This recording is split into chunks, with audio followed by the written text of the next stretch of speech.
everybody, and welcome back. Well, today is a very special day for the bike, because it's turning 1 year old, and for that, we're going camping.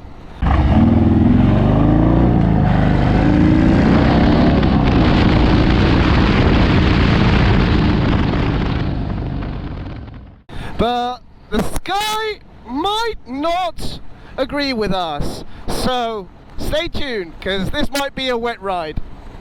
We're heading that way. Well, kinda, but yeah. Oops. And we're going to the mountains, but this is the nice road and the no motorway road that I am going to take today. So weather reports saying that where I'm going, it's bound to be raining cats and dogs, but up until now, right where I am now, it's completely sunny, so we'll see what happens. I only managed to squeeze 11,000 kilometers in a year. Obviously, we've had our friendly bug, which has had something to do with that, since she was parked for nearly 3 months. Well, like any country where there's a big winter, although where I am in Spain, you can ride all year round. So, and anyway, I didn't go on vacations, nor all the things that I had planned to do with the bike, since we were not allowed. There have been a couple of things that I've had to do to the bike, which I kind of felt forced.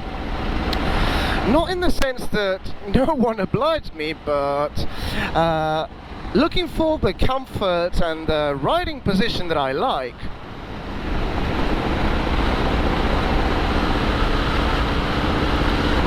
Then I had to bring all my, controls and stuff like that a bit further forward. I had to do all these things since my riding position wasn't all that comfortable. Truth be told, I do come from the Sportster with 8 hangers, and I had a very comfortable position where I could ride leaning back onto my luggage and have a very relaxed way of riding, and I could do that all day long.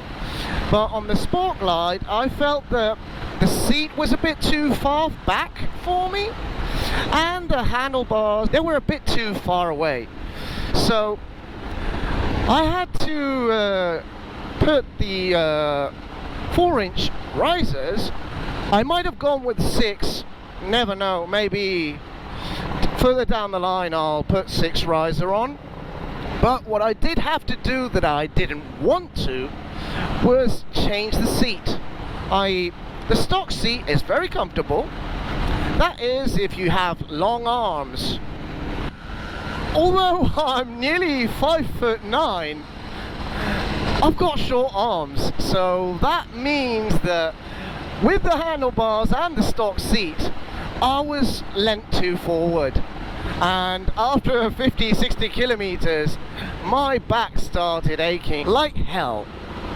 So I put the risers on, and it was still not quite there since I didn't have any lumbar support.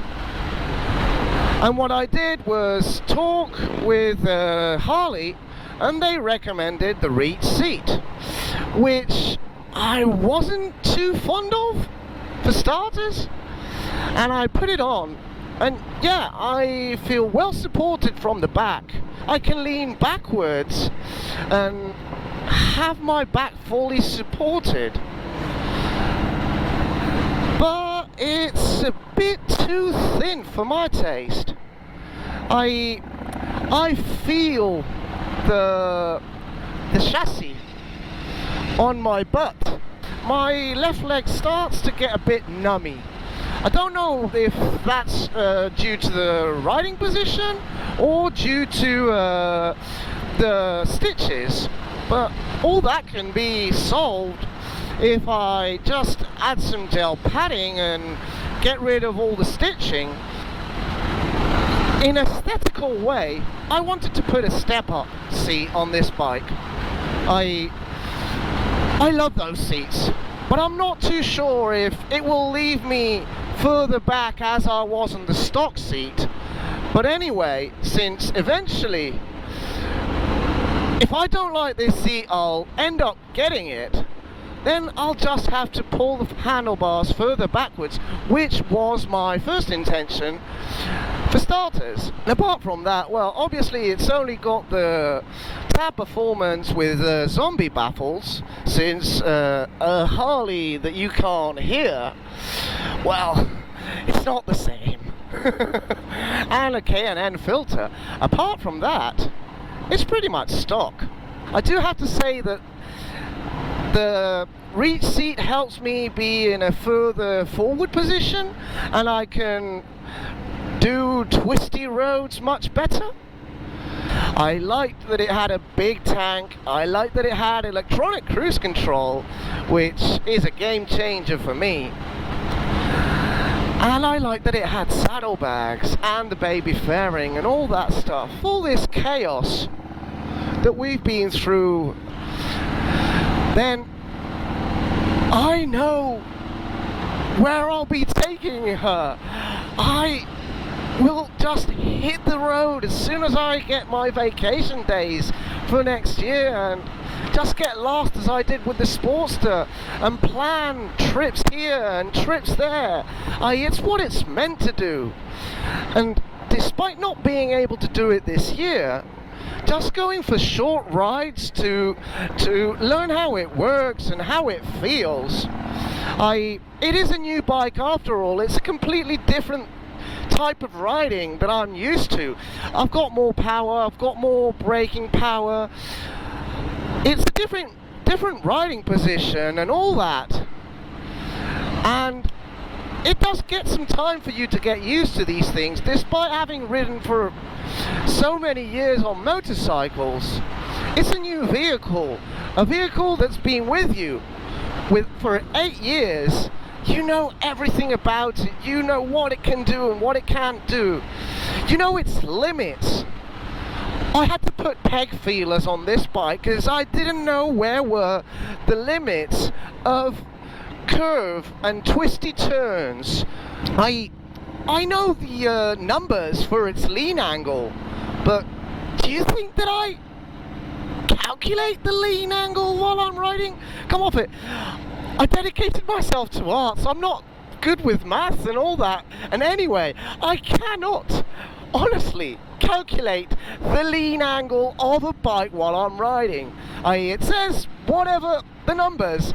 Yeah, okay, but I'll judge it while I'm riding. So I had to put peg feelers on her to be able to ride and scrape pegs so that I could bend a little faster, tip a little further, and all those kind of things to really get the feel of the bike's limits.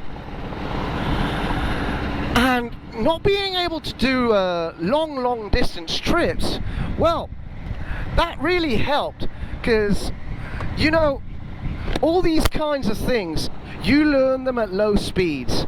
i.e., if you want to learn how to ride properly, you need to take the time to see all the things that you need to see, listen, calculate, feel, and you can't do that at top speed. So just going for short cruises here and there, well, it's kind of perfect.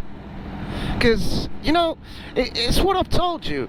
At first my back ached after 50-60 kilometers. If that had happened with a long distance trip, I'm screwed. I'll have to put up with the backache for, I don't know, 1,000, 2,000 kilometers, and the camping and all that, and I'm probably not going to enjoy myself that much.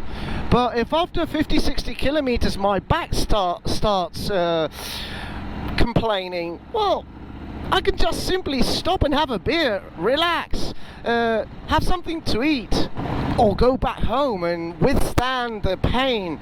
It's not that much. 30-40 minutes, I'll be home, and I can just lie on the bed and think and find out what the solution would be for my bike, which is actually what I've had to do, and I've done a lot. Riding the bike or off the bike, my head's been all this year thinking and calculating and scheming, if you will, to get the bike in the perfect riding position and configuration so as to really enjoy it. And yeah, by the way, I hope you're liking this road. I know there's traffic, but it's kind of normal. You didn't see the beach area too much. That's chock-a-block of people, despite the tiny restrictions that we still have in Spain, which are not going with groups that more than 10 and stuff like that, you know.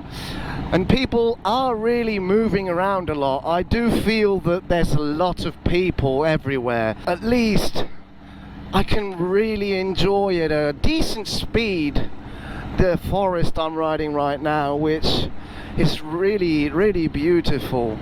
And yeah, obviously if there were no cars in front of me, I could probably ride at a different rhythm, but after all, it is a twisty road that's not meant to be ridden at top speed, if you know what I mean. So I hope you're liking where I'm taking you. Looks like I'm not that lucky after all, starting to fall a couple of drops. I am surrounding the storm as much as possible. Well, we might get a bit wet.